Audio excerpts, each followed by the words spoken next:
नमस्कार बंधुओं, सबको मेरा नमस्कार। आज मैं कुछ ऐतिहासिक तथ्यों पर जो है बात करने वाला हूं, जिसमें से प्रमुख है मैं धम्मराज सम्राट अशोक के बारे में कुछ बातें यहाँ रखने वाला हूं। साथ ही साथ ऐतिहासिक शब्दावली और ऐतिहासिक परिप्रेक्ष्य में जो बातें इतिहास से गौण कर दी गई हैं, जो इतिहास में आज भी हम लोग नहीं जान पाते हैं, नहीं जानते हैं, अधिकतर लोगों को यह जानकारी नहीं है, जो इतिहासकारों ने छुपा दिया या हमें जानकारी में नहीं आने दिया। इन पर हम थोड़ा सा जो है डिस्कस करेंगे, इस पर बातचीत करेंगे। धर्मराज सम्राट अशोक भारतवर्ष में आप अफगानिस्तान से लेकर के आज का पाकिस्तान, बांग्लादेश, भारत का कोई भी हिस्सा हो, नेपाल हो या भूटान हो या श्रीलंका हो, साथ ही साथ बगल में जो हमारा पड़ोसी देश म्यांमार है, जो बर्मा कहलाता था, उसको भी हम देख सकते हैं। हर जगह जो है धम्मप्रिय, धम्मराज, इसकी यह जो उपाधि है लेने की एक जो है प्रवृत्ति रही है। आप कई सम्राटों को देखेंगे, खासकर पूर्वी एशिया में आप जो अब चाहे थाईलैंड हो या बर्मा हो, श्रीलंका हो या उसके और भी निकटवर्ती लाओस वगैरह जो देश हैं, जो बुद्धिस्ट देश माने जाते हैं, जहाँ बौद्ध धर्म जो है विस्तृत रूप से जो है फैला हुआ है, उन देशों में आप देखेंगे तो ऐतिहासिक परिप्रेक्ष्य में चाइना को भी हम ले सकते हैं, मंगोलिया, चाइना, इन सब को भी ले सकते हैं। और चाइना को ही नहीं, आगे हम दक्षिण कोरिया और जो है जापान को भी ले सकते हैं। स्तंभ लगाने की परंपरा, सिंह, स्तंभ और सिंह और अभिलेख। भारत में ब्रिटिश जो जानकार थे, उनमें भाषाविद थे एक जेम्स प्रिंसेप। उससे पूर्व जो है जो सम्राट अशोक की धम्मलिपि थी, उसको कोई भी सही से पढ़ नहीं सका था। अंग्रेजों ने जब भारत में खोज करनी शुरू की, फाहियान और ह्वेनसांग की डायरी के आधार पर जब पुरातात्विक अवशेषों की खोज शुरू हुई, स्थलों की खोज शुरू हुई, उसकी उस पुस्तक की विश्वसनीयता को जानने का प्रयास शुरू हुआ, तो पूरे भारत में जो है बहुत सारे ऐसे स्थल मिले जहाँ की सम्राट अशोक द्वारा या अन्य राजाओं द्वारा जो है निर्मित बौद्ध विहार प्राप्त मिले। साथ ही साथ जो स्तंभ भी मिले, अभिलेख भी मिले। और खासकर सम्राट अशोक का तो पूरे भारतवर्ष का जो पुराना भारतवर्ष रहा है, वहाँ हर जगह जो है ये मिला, आप उसको देख सकते हैं। चाहे जयपुर का बैराट हो, वहाँ पे भी जो है आप एक शिलालेख देख सकते हैं जिसमें धम्म लिपि में लिखा गया है। तो सम्राट अशोक का जो ये है कि वो हमें हर जगह प्राप्त होता है। मैं दिल्ली में हूँ, और दिल्ली में भी जो है आप आ सकते हैं, नेहरू प्लेस के पास जो है कालका जी मंदिर के बगल में जो है एक जगह है, वहाँ पर जो है आप देख सकते हैं सम्राट अशोक का एक शिलालेख वहाँ है। इसके अलावा आप जो है वैशाली चले जाइए, पाटलिपुत्र जाइए, सारनाथ जाइए, लुम्बिनी चले जाइए नेपाल में, आप महाबोधि मंदिर चले जाइए, बौद्ध विहार, महाबोधि बौद्ध विहार, वहाँ भी आपको मिलेगा। इसके अलावा दिल्ली में और भी जो हरियाणा के टोपरा कला से लाया गया था यमुनानगर जिले से, वह फिरोज शाह कोटला जो तो फिरोज शाह तुगलक का जो किला है, उसके ऊपर में भी एक स्तंभ लगा है, उसमें भी शिलालेख है, उसमें भी लिखा हुआ अभिलेख लिखा है। और आप अगर यहाँ देखें, एक बड़ा हिंदू राव के पास भी जो है एक जो है सम्राट अशोक का जो है स्तंभ है। आप चले जाइए, संकिसा चले जाइए। अर्थात जितने भी बौद्ध तीर्थ स्थल रहे हैं, बौद्ध धर्म के प्रसिद्ध स्थल रहे हैं। साथ ही साथ महामार्गों के किनारे महामार्गों का जो चौराहा रहा है, उन स्थलों पर जो है कहीं ना कहीं आप सम्राट अशोक के अभिलेख को पाएंगे। यहाँ सिर्फ इतना ही नहीं, आप यहाँ से लेकर गांधार चले जाइए। गांधार के आगे जो है आप बामियान जाइए, बामियान से भी आगे आप देख सकते हैं। सम्राट अशोक ने यवन, ग्रीक वगैरह तक भी जो है, अब यहाँ तक कि अफ्रीका के पूर्वी हिस्सों तक जो है अपने जो है धम्म महामात्यों को भेजा था।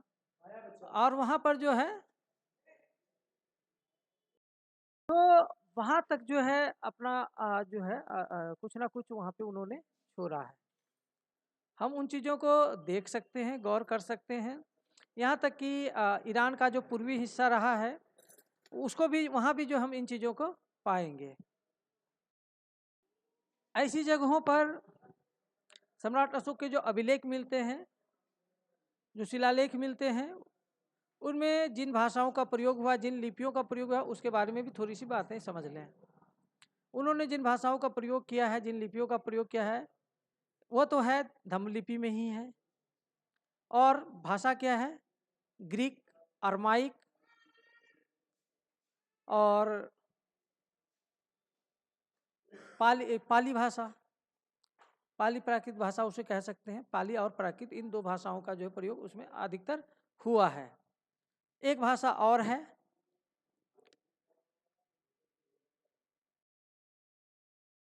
एक जो है वो है खरोष्ठी लिपि।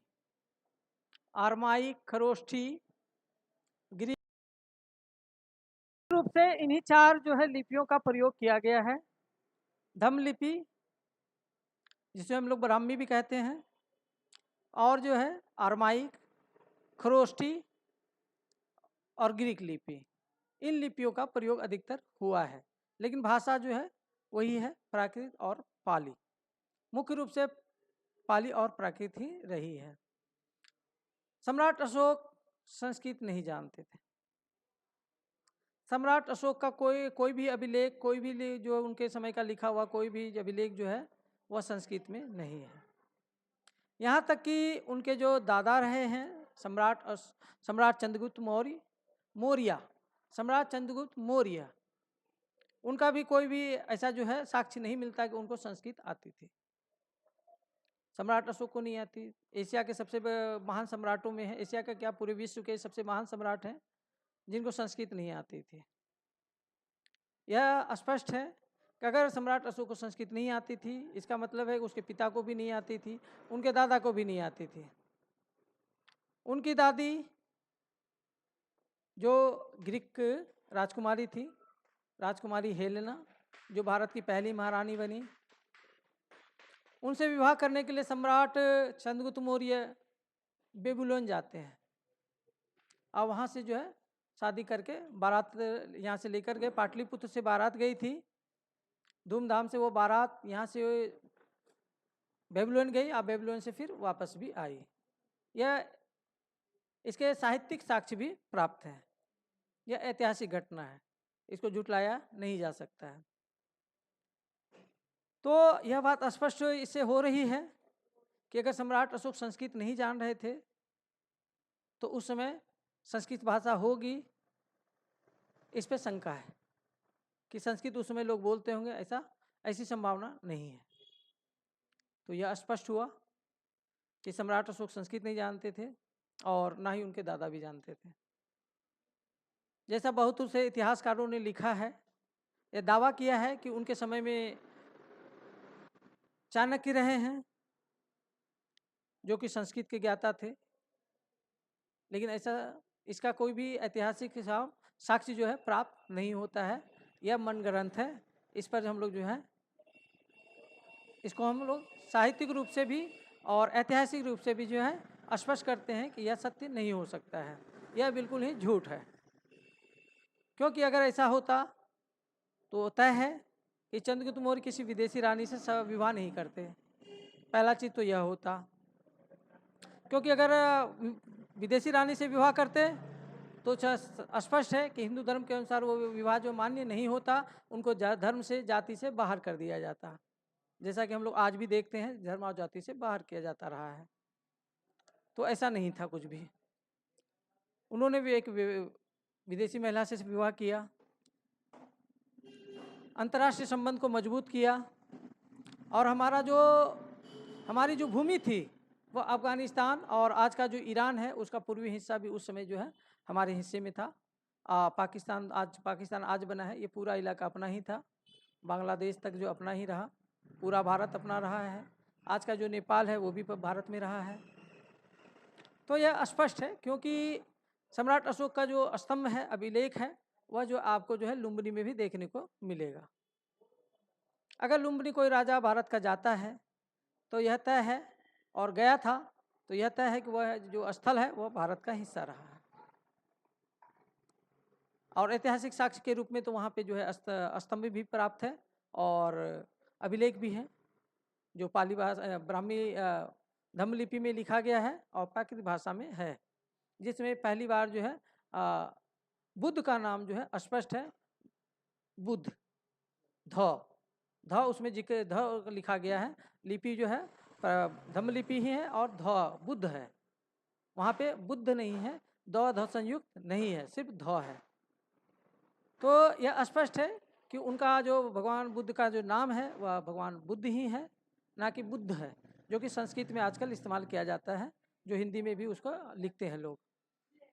और यह भी स्पष्ट हुआ कि उस समय संस्कृत भाषा नहीं थी और ना ही कोई ऐसा साक्ष्य प्राप्त है। जो चीज़ें थी वो स्पष्ट हुआ कि वह क्या था। तो इस तरह से हम कह सकते हैं कि सम्राट अशोक ने जो काम किया, जो उन्होंने मानवता के हित के लिए जो काम किया, यहाँ तक कि अपनी पुत्री संघमित्ता पुत्र महेंद्र दोनों को जो है सिंहल द्वीप, उसमें ताम्रपर्णी सिंहल द्वीप कहलाता था।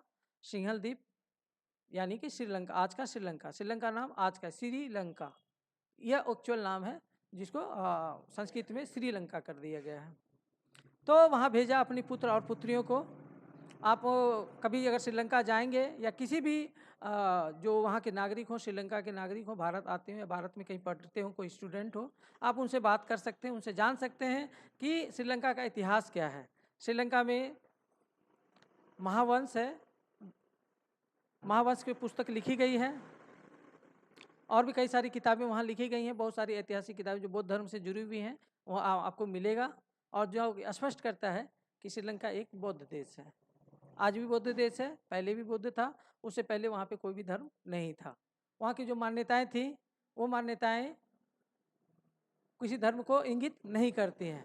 सबसे पहले थेर महेंद्र गए, उसके बाद उनकी बहन जो है थेरी संगमित्ता गई, और फिर वहाँ पे जो है बुद्ध धर्म का प्रसार हुआ और पूरा श्रीलंका जो है बुद्ध धर्म की शरण में आया।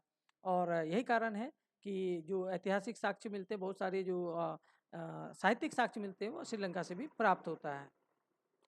तो इस प्रकार हम देख सकते हैं कि ऐतिहासिक पाटलिपुत्र जो है जब सत्ता का केंद्र हुआ करता था, तो पूरे एशिया में जो है बौद्ध धर्म का डंका बज रहा था, और शांति और मानवता की बात को लेकर के, अहिंसा की बात को लेकर के जो है हम लोग जो है चल रहे थे।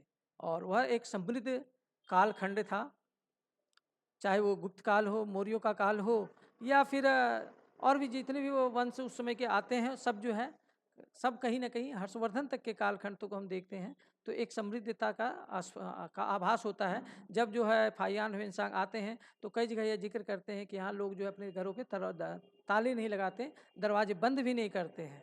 इसका मतलब है चोरी चपाटी भी उस समय नहीं होती थी, लोग डाका नहीं डालते थे। होती भी होगी तो बहुत कम होती होगी, लेकिन बहुत सारे इलाके जो खासकर पटना बिहार के पाटलिपुत्र के आसपास के इलाके थे, वहाँ ऐसा नहीं होता था, वहाँ चोरी चपाटी नहीं होती थी। तो इतना अच्छा सुशासन था।